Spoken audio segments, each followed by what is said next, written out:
Welcome to the Deep Dive. You know, our job here is to take a bunch of sources, articles, notes, research, whatever we get, and really dig in to find the most important bits of knowledge for you. That's the goal. And today, well, this deep dive is for anyone out there who feels kind of stuck. Like, you know some English words, maybe quite a few, but you just freeze up when it's actually time to speak. We've got this beginner's guide someone shared, and we're going to unpack its core message. Yeah, and that feeling you mentioned, it's so common for beginners. The source material actually calls this out directly. You know, maybe you feel like you only know a handful of words, or the fear of making mistakes is just huge. Or maybe you can understand, say, a podcast or a movie reasonably well, but actually speaking feels, well, impossible. Or you just don't have anyone around to practice with. Exactly. And this guide basically says, look, that's okay. That's pretty much where everyone starts. It's normal. And the promise it makes is pretty bold, actually. It says you can learn English conversation, and quickly, too, even if you're starting from like absolute zero. And you can start speaking clearly, confidently, just by following some specific steps. It seems to offer a way out of that whole, I understand, but I can't speak frustration. It really shifts the focus, doesn't it? Away from needing perfection right at the start and more towards just making progress. So our mission today for this deep dive is to pull this guide apart, really understand its steps, and show you exactly how it suggests you can begin, how you can practice, and hopefully seriously improve your English conversations. Starting right now. Okay. Let's dive in. All right. So first things first. What does this guide actually mean by English conversation? Because, you know, it's not talking about reciting textbook sentences perfectly. Or sounding like a robot trying to follow grammar rules. Exactly. It defines conversation as, well, real, natural, back and forth communication. You know, just real people talking about real things, everyday stuff. That feels much more doable immediately, doesn't it? Less pressure. Less like some kind of exam. Right. And the guide gives examples of the kinds of conversations it means. Things you'll actually need, like saying hello, introducing yourself. Asking for directions. Ordering food, talking about the weather, the classic. Can't avoid that one. Shopping, making small talk, maybe at work or school, asking simple questions, giving simple answers. It really stresses that these are all things you can learn bit by bit, step by step. Precisely. It grounds the whole learning process and stuff you can actually use, which leads straight into one of the guide's first big points, something that kind of pushes back against a lot of the old advice. Oh, yeah. It asks why beginners should focus on conversation first, you know, instead of waiting. It challenges that old thinking of, oh, I need to learn all the grammar rules first, or I have to memorize thousands of words. Or study for years before I dare open my mouth. Exactly that. That old way feels overwhelming, like trying to learn everything before you do anything. Yeah, like trying to scale Mount Everest without taking a single step first. This guide's view is that focusing on conversation right from the start, well, it has huge benefits. It's real English. Functional. Right. Stuff you can use straight away for, you know, living somewhere, working, traveling, just connecting with people. And that usefulness, that practicality, it builds confidence almost immediately, doesn't it? Totally. The guide really highlights how transformative it can feel the very first time you say something simple, maybe just a basic phrase, and someone actually understands you. That's a powerful moment. It is, and it makes this crucial point. You absolutely do not need perfect grammar. You don't need a massive vocabulary to start communicating. Simple sentences, sometimes even just a couple of words together, they often work just fine. So the first big takeaway here, the first sort of nugget to grab onto is stop waiting. Don't aim for fluency and then start speaking. No. You start speaking, maybe imperfectly, and that's the path to fluency. Mistakes they're not failures. They're just part of the process. Essential, even. Exactly. But, okay, that begs the practical question, right? If you're a beginner, maybe you feel totally tongue-tied. How do you actually do that? How do you start speaking? Yeah, where's the how-to? Well, the guide lays out what it calls a simple, powerful plan. It's specifically designed to get you talking, even if you feel like you've got nothing to say yet or you're too scared to try. Okay, let's walk through this plan. What's the very first step? What's the foundation? It starts with step 1. Focus on learning key phrases, not just isolated words. So instead of just memorizing lists of nouns or verbs, like dog, cat, run, eat.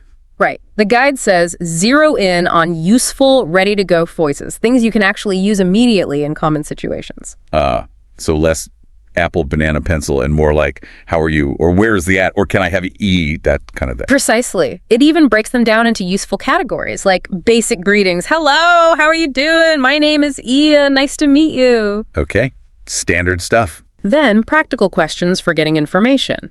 Where is the bathroom? How much does this cost? Could you help me, please? And then phrases for common topics. What do you do? Where are you from? What kind of food do you like? Things like that. Makes sense. And it suggests a pretty simple tool here too, right? Using free flashcard apps. Yeah. Like Anki or Quizlet. Yeah, exactly. Put those phrases into an app, review them regularly, maybe daily. It makes building that initial phrase bank feel much more manageable and useful right away. Okay, so you've got some basic phrases down. What's step 2? Step 2 is about immersion, specifically. Listen to real conversations every day. The guide really stresses how vital listening is. It trains your ear. How so? Well, your brain starts to automatically pick up the rhythm of English, the natural pronunciation, the common patterns, how people actually link words together when they speak, and you don't even need to understand every single word at the beginning. So it's about soaking it in, almost. Kinda, yeah. Letting the sounds and flow wash over you. Okay, but where do you find these real conversations? Especially if you need something that's maybe a bit slower or clearer for a beginner. Good question. The guide lists several free resources. For more structured listening, it suggests BBC Learning English. They have a great series called The English We Speak. Ah, I think I've heard of that. Yeah, it's good. For videos, it recommends YouTube channels like Speak English with Vanessa or Real English Conversations, English Addict. There are quite a few aimed at learners. And for audio, like podcasts? Yep, podcasts like English Class 101, that BBC one again, and Voice of America Learning English. They often have programs specifically designed with clearer, sometimes slower speech. And a key tip mentioned is to look for stuff with subtitles, right? At least initially. Yeah. To help follow along. Absolutely. Subtitles are your friend at the start. And the suggested daily practice is really simple. Just listen to one short conversation, maybe try to catch, say, 3 new phrases you hear. Just 3. Just 3. Write them down, and then this is key. Repeat those phrases out loud yourself. It keeps it focused, not overwhelming. Just a small, consistent effort. Okay, so we're learning key phrases. We're training our ears by listening. But then comes the big one for a lot of beginners. Actually opening your mouth and making sounds. Speaking hurdle, yeah. So step 3 tackles this head on. Practice speaking out loud, even if you're completely alone. The guide is quite insistent. You do not need a practice partner to start building your speaking skills. This is where it gets really practical, offering specific techniques you can do solo. Okay, what's the first method it suggests? It's often called shadowing, or sometimes repeat and imitate. The technique is pretty straightforward, but really effective. You listen to a short bit of audio, maybe just 10, 20, 30 seconds of someone speaking naturally. Right. And then you immediately try to repeat it out loud. The goal isn't just to say the words, but to copy the speaker's intonation, their rhythm, their pronunciation as closely as you can. So you're mimicking them. Exactly, you're shadowing them. The guide calls this one of the most powerful ways to improve speaking fast, because you're actively using your mouth, your tongue, your vocal cords in ways needed for English sound. Okay, like voice training almost. What's the second solo method? Practice common dialogues. The idea here is to take those simple common conversations like greetings or ordering coffee and actually memorize the lines. Both sides. Both sides. Then you practice saying the whole dialogue out loud by yourself, playing both parts. Ah, like the example it gives. A, hi, how are you? B, I'm good, thanks. And you? A, I'm fine, what's your name? B, my name is Maria. You just recite that. Yeah. You say A's line, then B's line. The guide suggests doing this daily with simple dialogues, maybe even switching roles, saying B's lines first sometimes. It builds up your muscle memory and confidence for those really common interactions. Okay, that makes sense. And the third solo technique?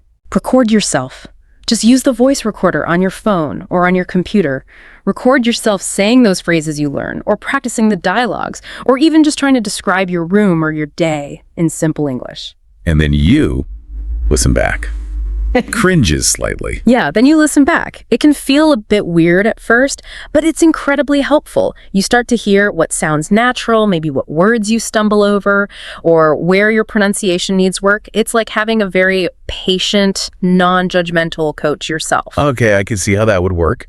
Those three methods, shadowing, dialogues, recording, they give you really concrete things to do right now without waiting to find someone to talk to. Exactly. It removes that excuse or barrier. But, of course, practicing with other people is eventually important. So step 4 moves on to that. Use English conversation apps. And again, the guide points towards some free options. Yes, it mentions language exchange apps.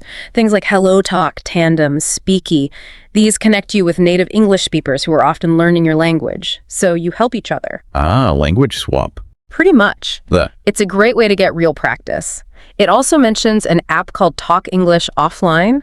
This one has hundreds of pre-recorded dialogues you can listen to and repeat, and the big plus is it works offline. You don't need internet.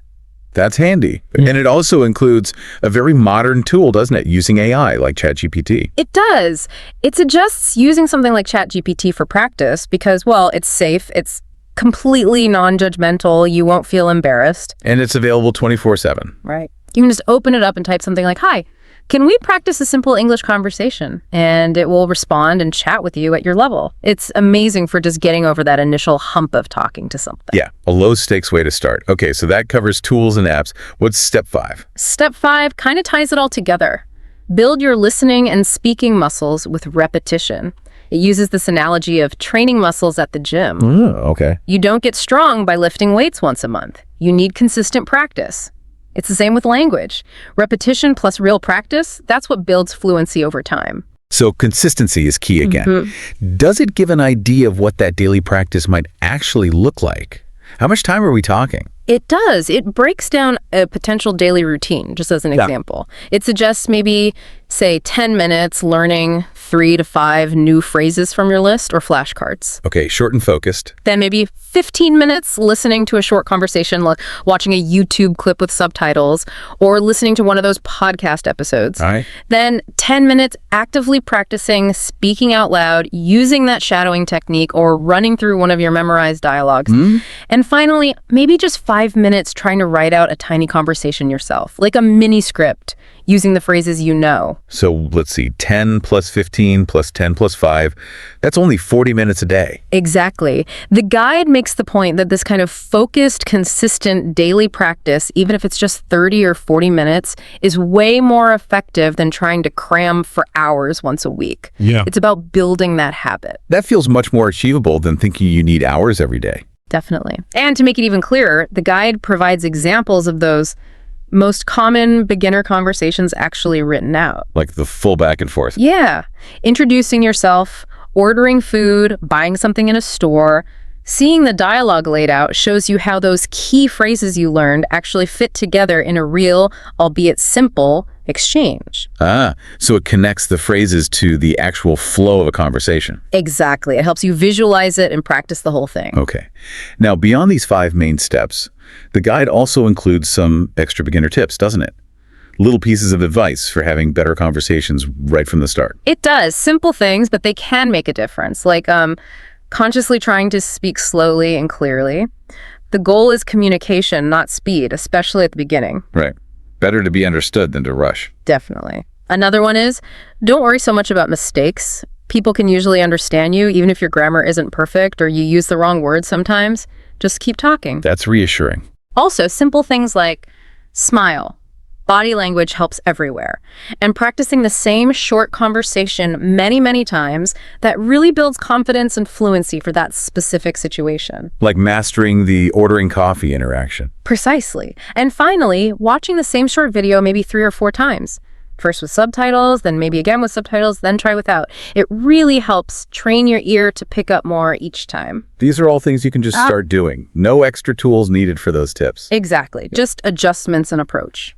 And then finally, the guide wraps up the how-to part with a bonus section, listing some free tools to, as it says, supercharge your skills. Many we've touched on, but it pulls them together. Yeah, it's a nice summary of resources. It mentions BBC Learning English again for everything audio, video, grammar, conversation practice. Okay. It highlights youglish.com. That's the site where you type in a word or phrase. And it shows you video clips from YouTube of that word being used in real contexts. Great for hearing pronunciation and usage. Oh, that sounds useful. It is. It also lists the ELSA Speak app.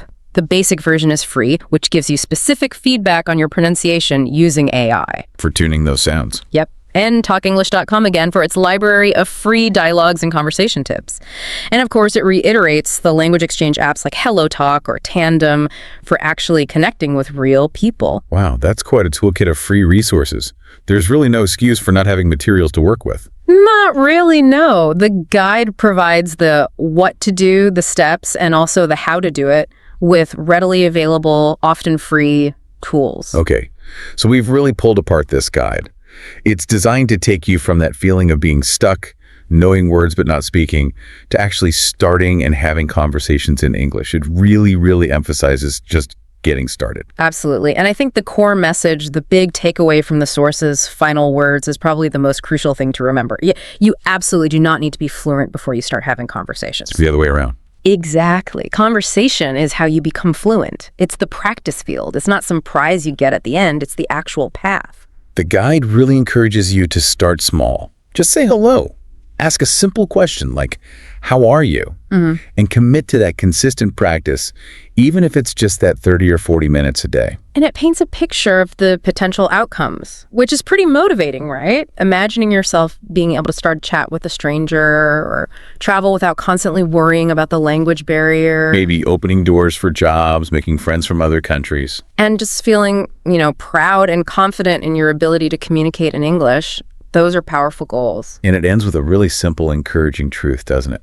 Every single person speaking English fluently today started right where you might be now, as a total beginner. Everyone did. No exceptions. So the final call to action from this guide is just beautifully simple. Speak, listen, repeat, learn, laugh. Importantly. Yes. Make mistakes.